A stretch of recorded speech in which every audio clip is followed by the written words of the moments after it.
আসসালামু আলাইকুম। আজকের ভিডিওতে বিভূতিভূষণ বন্দ্যোপাধ্যায়ের চাঁদের পাহাড় বইটি নিয়ে আলোচনা করতে চলেছি। চলুন দেখি বইটি কিভাবে আমাদের চিন্তা এবং অনুভূতিতে প্রভাব ফেলতে পারে। চাঁদের পাহাড় একটি রোমাঞ্চকর উপন্যাস যা আফ্রিকার অদ্ভুত বৈচিত্র্যময় পরিবেশের বর্ণনা দেয়। এটি একটি যুবকের সাহসিকতার কাহিনী, যিনি আফ্রিকার গভীর অরণ্যে এবং ভয়ঙ্কর প্রাকৃতিক পরিবেশে বিভিন্ন বিপদের সম্মুখীন হন এবং তিনি তা জয় করে ফেরেন।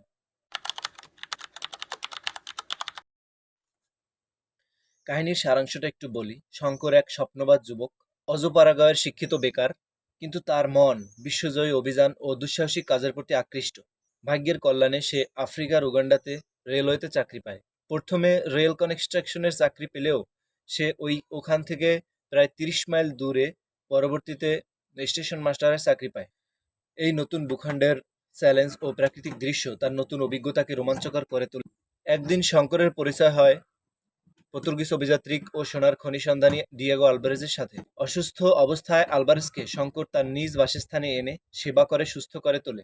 অসুস্থ অবস্থায় আলভারেজ তার জীবনের রোমাঞ্চকর কাহিনীগুলো শঙ্করকে খুলে বলে, যার মধ্যে রয়েছে আফ্রিকার ভয়ঙ্কর জন্তু বনিপ, বিলাকমাবা সাপের আক্রমণ এবং সোনার খনি সন্ধানের উত্তেজনাপূর্ণ অভিজ্ঞতা।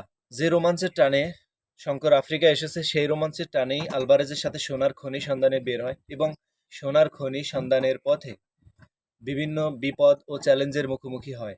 যেমন ৩ আঙ্গুলওয়ালা জন্তু বুনিপের সাথে দেখা হয় এবং এক পর্যায়ে বুনিপের আক্রমণে ডিয়েগো আলভারেজ মারা গেলে বাকি পথ শঙ্কর নিঃসংকোচে সাহসিকতার সাথে পাড়ি দেয় এবং সোনার খনি খুঁজে পায়।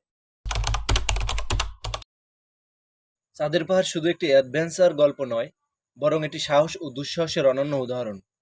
বইটি প্রমাণ করে ভাগ্য ও সাহসিকতার মিশ্রণে একজন মানুষ কতটা দুঃসাহসিক হয়ে উঠতে পারে। আফ্রিকার প্রাকৃতিক সৌন্দর্য ও ভয়ঙ্কর পরিবেশের পাশাপাশি এটি একটি অদম্য ইচ্ছাশক্তির কাহিনী, যা অ্যাডভেঞ্চার প্রিয় মানুষদের নতুন স্বপ্ন দেখায় এবং দুঃসাহসিক পদক্ষেপ নিতে উদ্বুদ্ধ করে তোলে। লেখক বিভূতিভূষণ অত্যন্ত সুন্দরভাবে তুলে ধরেছেন এক যুবকের অত্যন্ত সাহসের কাহিনী।